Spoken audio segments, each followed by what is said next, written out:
Hello दोस्तों, किस्सा कहानी में आपका स्वागत है। मैं हूं मान सिंह और आज मैं आपके लिए लेकर के आया हूं मुंशी प्रेमचंद जी की सर्वश्रेष्ठ कहानियों में से एक, जिसका नाम है बूढ़ी काकी। तो मैं बिना ज़्यादा टाइम लिए स्टार्ट करता हूं बूढ़ी काकी। बस आपसे एक रिक्वेस्ट है कि अगर चैनल को सब्सक्राइब नहीं किया है तो प्लीज़ कर लीजिए और बेल आइकॉन दबा दीजिएगा। इससे क्या है, आने वाली कहानियाँ, स्टोरीज़ के बारे में आपको पता चल जाएगा, आपको नोटिफिकेशन आ जाएगा। तो प्लीज़ चैनल सब्सक्राइब कर लीजिए और बेल आइकॉन दबा दीजिए। तो आइए मैं स्टार्ट करता हूँ बूढ़ी काकी। बुढ़ापा बहुधा बचपन का पुनरागमन हुआ करता है। बूढ़ी काकी में जीवा स्वाद के सिवा और कोई चेष्टा शेष न थी और न अपने कष्टों की ओर आकर्षित करने का, रोने के अतिरिक्त कोई दूसरा सहारा ही। समस्त इंद्रियां, नेत्र, हाथ और पैर जवाब दे चुके थे। पृथ्वी पर पड़ी रहती और घर वाले कोई बात इनकी इच्छा के प्रतिकूल करते, भोजन का समय टल जाता या उसका परिणाम पूर्ण न होता अथवा बाजार से कोई वस्तु आती और न मिलती तो ये रोने लगती थी। उनका रोना सिसकना साधारण रोना न था, वे गला फाड़ फाड़ कर रोती थी। उनके पतिदेव को स्वर्ग सिधारे कालांतर हो चुका था। बेटे तरुण हो होकर चल बसे थे। अब एक भतीजे के अलावा कोई और न था। उसी भतीजे के नाम उन्होंने अपनी सारी संपत्ति लिख दी। भतीजे ने सारी संपत्ति लिखाते समय खूब लंबे चौड़े वादे किए, किंतु वे सब वादे केवल कुली डीपों के दलालों के दिखाए हुए सब्ज बाग थे। यद्यपि उस संपत्ति की वार्षिक आय 150-200 रुपये से कम न थी, तथापि बूढ़ी काकी को पेट भर भोजन भी कठिनाई से मिलता था। इसमें उनके भतीजे पंडित बुधिराम का अपराध था अथवा उनकी अर्धांगिनी श्रीमती रूपा का, इसका निर्णय करना सहज नहीं।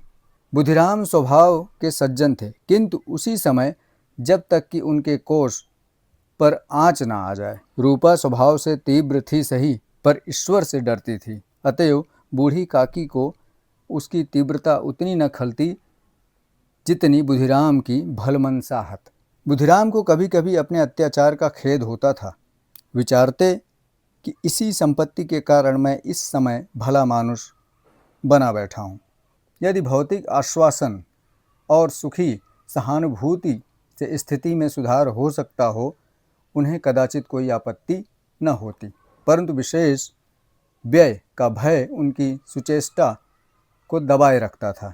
यहाँ तक कि यदि द्वार पर कोई भला आदमी बैठा होता और बूढ़ी काकी उस समय अपना राग अलापने लगती तो वो आग हो जाते और घर में आकर उन्हें जोर से डांटते। लड़कों को बुढ़ों से स्वाभाविक विद्वेष होता ही है, और फिर जब माता पिता का ये रंग देखते तो वो भी बूढ़ी काकी को सताया करते। कोई चुटकी काटकर भागता, कोई इन पर पानी की कुल्ली कर देता। काकी चीख मारकर रोती, परंतु ये बात प्रसिद्ध थी कि वो केवल खाने के लिए रोती थी, अतएव उनके संताप और आर्तनाग पर कोई ध्यान नहीं देता था। हाँ, काकी क्रोधातुर होकर बच्चों को गालियां देने लगती तो रूपा घटनास्थल पर आ धमकती। इस भय से काकी अपनी जिह्वा कृपाण का कदाचित ही प्रयोग करती थी। यद्यपि उपद्रव शांति का ये उपाय रोने से कहीं अधिक उपयुक्त था। संपूर्ण परिवार में यदि काकी से किसी को अनुराग था तो वो बुधिराम की छोटी लड़की लाडली थी। लाडली अपने दोनों भाइयों के भय से अपने हिस्से की मिठाई चबैना बूढ़ी काकी के पास बैठकर खाया करती थी। यही उसका रक्षागार था, और यद्यपि काकी की शरण उनकी लोलुपता के कारण बहुत महंगी पड़ती थी, तथापि भाइयों के अन्याय से सुरक्षा कहीं सुलभ थी तो बस यहीं। इसी स्वार्थानुकूलता ने उन दोनों में सहानुभूति का आरोपण कर दिया था। रात का समय था। बुधिराम के द्वार पर शहनाई बज रही थी और गांव के बच्चों का झुंड विस्मयपूर्ण नेत्रों से गाने का रसास्वादन कर रहा था। चारपाइयों पर मेहमान विश्राम करते हुए नाइयों से मुक्कियां लगवा रहे थे। समीप खड़ा भाट बिरुदावली सुना रहा था और कुछ भावज्ञ मेहमानों को वाह वाह पर ऐसा खुश हो रहा था मानो इस वाह वाह का यथार्थ वे ही अधिकारी हैं। दो एक अंग्रेजी पढ़े हुए नवयुवक इन व्यवहारों से उदासीन थे। वे इस गंवार मंडली में बोलना अथवा सम्मिलित होना अपनी प्रतिष्ठा के प्रतिकूल समझते थे। आज बुधिराम के बड़े लड़के मुखराम का तिलक आया था। ये उसी का उत्सव है। घर के भीतर स्त्रियां गा रही थी और रूपा मेहमानों के लिए भोजन में व्यस्त थी। भट्टियों पर कड़ाह चढ़ रहे थे। एक ओर पूड़ियाँ कचौड़ियाँ निकल रही थी, दूसरे में अन्य पकवान बनते थे। एक बड़े हंडे में मसालेदार तरकारी पक रही थी। घी और मसाले की क्षुधावर्धक सुगंधी चारों ओर फैली हुई थी। बूढ़ी काकी अपनी कोठरी में शोकमय विचार की भांति बैठी हुई थी। ये स्वाद मिश्रित सुगंधी उन्हें बेचैन कर रही थी। वे मन ही मन विचार कर रही थी, संभवतः मुझे पूड़ियाँ न मिलेंगी। इतनी देर हो गई, कोई भोजन लेकर नहीं आया। मालूम होता है सब लोग भोजन कर चुके हैं, मेरे लिए कुछ न बचा। ये सोचकर उन्हें रोना आया, परंतु अब शकुन के भय से वो रो न सकी। आह, कैसी सुगंध है! अब मुझे कौन पूछता है? जब रोटियों के ही लाले पड़े हैं तब ऐसे भाग्य कहाँ कि भरपेट पूड़ियाँ मिले। ये विचार कर उन्हें रोना आया। कलेजे में हूक सी उठने लगी, परंतु रूपा के भय से उन्होंने फिर मौन धारण कर लिया। बूढ़ी काकी देर तक इन्हीं दुखदायक विचारों में डूबी रही। घी और मसालों की सुगंध रह रहकर मन को आपे से बाहर किए देती थी। मुंह में पानी भर आता था। पूड़ियों का स्वाद स्मरण करके हृदय में गुदगुदी होने लगती थी। किसे पुकारूं, किसे पुकारूं? आज लाडकी बेटी भी नहीं दिख रही। दोनों छोकरे सदा दिख दिया करते थे, आज उनका भी कहीं पता नहीं चल रहा। कुछ मालूम तो होता कि क्या बन रहा है। बूढ़ी काकी की कल्पना में पूड़ियों की तस्वीर नाचने लगी। खूब लाल लाल, फूली फूली, नरम नरम होंगी। रूपा ने भली भांति भोजन किया होगा। कचौड़ियों में अजवाइन और इलायची की महक आ रही होगी। एक पूड़ी मिलती तो जरा हाथ में लेकर देखती। क्यों न चलकर कड़ाह के सामने ही बैठूं। पूड़ियाँ छन छन कर तैयार होंगी, कड़ाह से गरम गरम निकाल कर थाल में रखी जाती होंगी। फूल हम घर में भी सूंघ सकते हैं, परंतु वाटिका में कुछ और ही बात होती है सूंघने की। इस प्रकार निर्णय करके बूढ़ी काकी उकड़ू बैठकर हाथों के बल सरकती हुई बड़ी कठिनाई से चौखट से उतरी और धीरे धीरे रेंगती हुई कड़ाह के पास जा बैठी। यहाँ आने पर उन्हें उतना ही धैर्य हुआ जितना भूखे कुत्ते को खाने वाले के सम्मुख बैठने से होता है। रूपा उस समय कार्यभार में उद्विग्न हो रही थी। कभी इस कोठे जाती, कभी उस कोठे में, कभी कड़ाह के पास जाती, कभी भंडार के पास जाती। किसी ने बाहर आकर कहा, महाराज ठंडई मांग रहे हैं। ठंडई देने लगी। इतने में फिर आकर किसी ने कहा, भांट आया है, उसे कुछ दे दो। भांट के लिए सीधा निकाल रही थी। फिर एक तीसरे आदमी ने आकर पूछा, अभी भोजन तैयार होने में कितना विलंब है, जरा ढोल मजीरा उतार दो। बेचारी अकेली स्त्री दौड़ते दौड़ते व्याकुल हो रही थी, झुंझलाती थी, कुड़ती थी, परंतु क्रोध प्रकट करने का अवसर न पाती थी। भय होता कहीं पड़ोसिनों ने ये देख लिया तो बोलेंगी इतने में ही उबल पड़ी। प्यास से स्वयं कंठ सूख रहा था। गर्मी के मारे फूंकी जाती थी, परंतु इतना अवकाश न था कि जरा सा पानी पी ले और पंखा लेकर झले। ये भी खटका था कि जरा आँख हटी और चीज़ों से लूट मची। इस अवस्था में उसने बूढ़ी काकी को कड़ाह के पास बैठी देखा और जल गई। क्रोध न रुक सका। इसका भी ध्यान न रहा कि पड़ोसिनें बैठी हुई हैं, मन में क्या कहेंगे। पुरुषों में लोग सुनेंगे तो क्या कहेंगे। जिस प्रकार मेढक केचुए पर झपटता है, उसी प्रकार वो बूढ़ी काकी पर झपटी। उन्हें दोनों हाथों से झटक कर बोली, ऐसे पेट में आग लगे। पेट है या भाड़? कोठरी में बैठे हुए क्या दम घुटता था? अभी मेहमानों ने नहीं खाया, भगवान को भोग भी नहीं लगा, तब तक धैर्य न हो सका, आकर छाती पर सवार हो गई। जल जाए ऐसी जीभ। दिन भर खाती न होती तो जाने क्या हांडी में मुंह डाल देती। गांव देखेगा तो क्या कहेगा कि बुढ़िया भरपेट खाना नहीं खा पाती, तभी इस तरह मुंह बाए फिरती है। डायन न मरे न माचा छोड़े, नाम बेचने पर लगी है, नाम कटवा कर ही मानेगी। इतना ठूंसती है, न जाने कहाँ भस्म हो जाता है। भला चाहती तो जाकर कोठरी में न बैठो, जब घर में लोग खाने लगेंगे तब तुम्हें भी मिलेगा। तुम कोई देवी नहीं हो कि चाहे किसी के मुंह में जाए न जाए पहले तुम्हारे को ही भोग लग जाए। आवाज़ ऐसी कठोर थी कि हृदय और मस्तिष्क की संपूर्ण शक्तियाँ, संपूर्ण विचार और संपूर्ण भार उसी ओर आकर्षित हो गए थे। नदी में जब कगार का कोई बृहद खंड कटकर गिरता है तो आसपास का जल समूह चारों ओर से उसी स्थान को पूरा करने के लिए दौड़ता है। भोजन तैयार हो गया है। आरंभ में पत्तलें पड़ गई। मेहमान खाने लगे। स्त्रियों ने जेवनार गीत गाना आरंभ कर दिया। मेहमानों के नाई और सेवकगण उसी मंडली के साथ किंतु कुछ हटकर भोजन करने बैठे थे। परंतु सभ्यता अनुसार जब तक सबके सब खा न चुके हों कोई उठ नहीं सकता था। दो एक मेहमान जो कुछ पढ़े लिखे थे सेवकों के दीर्घाहार पर झुंझला रहे थे। वो इस बंधन को व्यर्थ और बेकार की बात समझते थे। बूढ़ी काकी अपनी कोठरी में जाकर पश्चाताप कर रही थी कि मैं कहाँ से कहाँ आ गई। उन्हें रूपा पर क्रोध नहीं था, अपनी जल्दबाजी पर दुख था। सच ही तो है, जब तक मेहमान लोग भोजन न कर चुकेंगे घर वाले कैसे खाएंगे। मुझसे इतनी देर भी न रह गया, सबके सामने पानी उतर गया। अब जब तक कोई बुलाने नहीं आएगा मैं नहीं जाऊंगी। मन ही मन इस प्रकार का विचार कर वो बुलाने की प्रतीक्षा करने लगी। परंतु घी की रुचिकर सुहास बड़ी धैर्य परिरक्षक प्रतीत हो रही थी। उन्हें एक एक पल, एक एक युग के सम्मान मालूम होता था। अब पत्तल बिछ गई होगी, अब मेहमान आ गए होंगे, लोग हाथ पैर धो रहे होंगे, नाई पानी दे रहा होगा, मालूम होता है लोग खाने बैठ गए होंगे, जेवनार गाया जा रहा है। ये विचार कर वो मन को बहलाने के लिए लेट गई।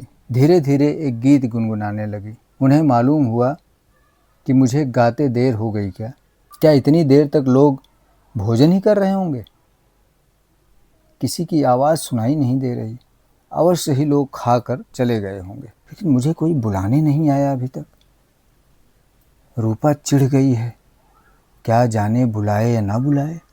सोचती हो कि आप ही आवेगी, वो कोई मेहमान तो है नहीं जो उन्हें बुलाऊं। अब बूढ़ी काकी चलने को तैयार हुई, ये विश्वास कि 1 मिनट में पूड़ियाँ और मसालेदार तरकारियाँ सामने आएंगी। उनकी स्वादेंद्रियों को गुदगुनाने लगा। उन्होंने मन में तरह तरह के मंसूबे बांधे। पहले तरकारी से पूड़ियाँ खाऊंगी, फिर दही और शक्कर से, कचौड़ियाँ रायते के साथ मज़ेदार मालूम होंगी। चाहे कोई बुरा माने चाहे भला, मैं तो मांग मांग कर खाऊंगी। यही न लोग कहेंगे कि इन्हें विचार नहीं। क्या करें, इतने दिन के बाद पूड़ियाँ मिल रही हैं तो मुँह जूठा करके थोड़े ही बैठ जाऊंगी। वो उकड़ू बैठकर सरकते हुए आंगन में आई। परंतु हाय दुर्भाग्य, अभिलाषा ने अपने पुराने स्वभाव के अनुसार समय की मिथ्या कल्पना की ही थी। मेहमान मंडली अभी बैठी हुई थी। कोई खाकर उंगलियां चाटता था, कोई तिरछे नेत्रों से देखता कि और लोग भी खा रहे हैं या नहीं। कोई इस चिंता में था कि पत्तल पर पूड़ियाँ छूटी हैं, किसी तरह इन्हें भीतर रख लेता। कोई दही खाकर चटकारता था, परंतु दूसरा दोना मांगते संकोच करता था कि इतने में बूढ़ी काकी रेंगती हुई उनके बीच में आ पहुंची। कई आदमी चौंक कर उठ खड़े हुए, पुकारने लगे, अरे ये बुढ़िया कौन है, यहाँ कहाँ से आ गई? देखो किसी को छू न ले। पंडित बुद्धिराम काकी को देखते ही क्रोध से तिलमिला गए। पूड़ियों का थाल लिए खड़े थे। थाल को जमीन पर पटक दिया और जिस प्रकार निर्दयी महाजन अपने किसी बेईमान और भगोड़े कर्जदार को देखते ही उसका टेटुआ पकड़ लेता है, उसी तरह लपक कर उन्होंने काकी के दोनों हाथ पकड़े और घसीटते हुए लाकर उन्हें अंधेरी कोठरी में धम्म से पटक दिया। आशा रूपी वाटिका लू के एक झोंके में विनष्ट हो गई। मेहमानों ने भोजन किया, घर वालों ने भोजन किया, बाजे वाले ने भोजन किया, धोबी चमार भी भोजन कर चुके, परंतु बूढ़ी काकी को किसी ने पूछा तक नहीं। बुधिराम और रूपा दोनों ही बूढ़ी काकी को उनकी निर्लज्जता के लिए दंड देने का निश्चय कर चुके थे। उनके बुढ़ापे पर, दीनता पर, हतज्ञान पर किसी को करुणा न आई थी। अकेली लाडली उनके लिए कुढ़ रही। लाडली को काकी से अत्यंत प्रेम था। बेचारी भोली लड़की थी, बाल विनोद और चंचलता की उसमें गंध तक न थी। दोनों बार जब उसके माता पिता ने काकी को निर्दयता से घसीटा और लाडली का हृदय ऐंठ कर रहे थे। वो झुंझला रही थी कि हम लोग काकी को क्यों बहुत सी पूड़ियाँ नहीं देते, क्या मेहमान सबकी सब खा जाएंगे? और यदि काकी ने मेहमानों से पहले खा लिया तो क्या बिगड़ जाएगा? वो काकी के पास जाकर उन्हें धैर्य देना चाहती थी, परंतु माता के भय से न जाती थी। उसने अपने हिस्से की पूड़ियाँ बिल्कुल न खाई, अपनी पूड़ियों की पिटारी बंद कर रखी थी। उन पूड़ियों को काकी के पास ले जाना चाहती थी। उसका हृदय अधीर हो रहा था। बूढ़ी काकी मेरी बातें सुनते ही उठ बैठेंगी, पूड़ियाँ देखकर कैसी प्रसन्न होंगी, मुझे खूब प्यार करेंगी। रात कोई 11 बज रहे थे। रूपा आंगन में पड़ी सो रही थी। लाडली की आंखों में नींद न आती थी। काकी को पूड़ियाँ खिलाने की खुशी उसे सोने न देती थी। उसने गुड़ियों की पिटारी सामने रखी थी। जब विश्वास हो गया कि अम्मा सो रही हैं तो वो चुपके से उठी और विचारने लगी, कैसे चलूं? चारों ओर अंधेरा था, केवल चूल्हों में आग चमक रही और चूल्हों के पास एक कुत्ता लेटा हुआ था। लाडली की दृष्टि सामने वाले नीम पर गई। उसे मालूम हुआ कि उस पर हनुमान जी बैठे हुए हैं। उनकी पूंछ, उनकी गदा वो स्पष्ट दिखलाई दे रही थी। मारे भय के उसने आंखें बंद कर ली। इतने में कुत्ता उठ बैठा। लाडली को ठाठस हुआ।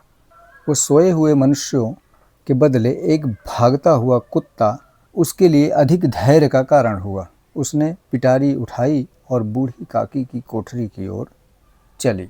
बूढ़ी काकी को केवल इतना स्मरण था कि किसी ने मेरे हाथ पकड़कर घसीटे, फिर ऐसा मालूम हुआ कि जैसे कोई पहाड़ पर उड़ाए लिए जाता है। उनके पैर बार बार पत्थरों से टकराए, तब किसी ने उन्हें पहाड़ पर से पटका और वे मूर्छित हो गई। जब वे सचेत हुई तो किसी की जरा भी आहट न मिलती थी। समझी कि सब लोग खा पी कर सो गए और उनके साथ मेरी तकदीर भी सो गई। रात कैसे कटेगी राम, क्या खाऊं? पेट में अग्नि धधक रही है। हाँ, किसी ने मेरी सुधि तक न ली। क्या मेरा पेट काटने से धन जुड़ जाएगा? इन लोगों को इतनी भी दया नहीं आती। न जाने बुढ़िया कब मर जाए, उसका जी क्यों दुखाए। मैं पेट की रोटियां ही खाती हूँ कि और कुछ। इस पर क्या हाल मैं अंधी अपाहिज ठहरी, न कुछ सुनूं न बूझूं। यदि आंगन में चली गई तो क्या बुधिराम से इतना कहते न बनता था कि काकी अभी लोग खाना खा रहे हैं, फिर बाद में आना। मुझे घसीटा, पटका। उन्हीं पूड़ियों के लिए रूपा ने सबके सामने गालियां दी। उन्हीं पूड़ियों के लिए इतनी दुर्गति करने पर भी उनका पत्थर कलेजा न पसीजा। सबको खिलाया, मेरी बात तक न पूछी। जब तब न दी थी तो अब क्या देंगे? ये विचार कर काकी निराशा में संतोष के साथ लेट गई। ग्लानि से गला भर भर आता था, परंतु मेहमानों के भय से रोती न थी। सहसा कानों में आवाज आई, काकी उठो, काकी उठो, मैं पूड़ियाँ लाई हूँ। काकी ने लाडली की बोली पहचानी, चटपट उठ बैठी, दोनों हाथों से लाडली को टटोला और उसे गोद में बिठा लिया। लाडली ने पूड़ियाँ निकाल कर दी। काकी ने पूछा, क्या तुम्हारी अम्मा ने दी है? लाडली ने कहा, नहीं, ये मेरे हिस्से की है। काकी पूड़ियों पर टूट पड़ी। 5 मिनट में पिटारी खाली हो गई। लाडली ने पूछा, काकी पेट भर गया? जैसे थोड़ी सी वर्षा ठंडक के स्थान पर और भी गर्मी पैदा कर देती है, उस भांति इन थोड़ी पूड़ियों ने काकी की क्षुधा और इच्छा को और उत्तेजित कर दिया था। बोली, नहीं बेटी, जाकर अम्मा से और मांग लाओ। लाडली ने कहा, अम्मा सोती हैं, जगाऊंगी तो मारेंगी मुझे। काकी ने पिटारी को फिर टटोला। उसमें कुछ खुरचन गिरी थी, बार बार होठ चाटती थी और चटकारे भरती थी। हृदय महसूस रहा था कि और पूड़ियाँ कैसे पाऊँ।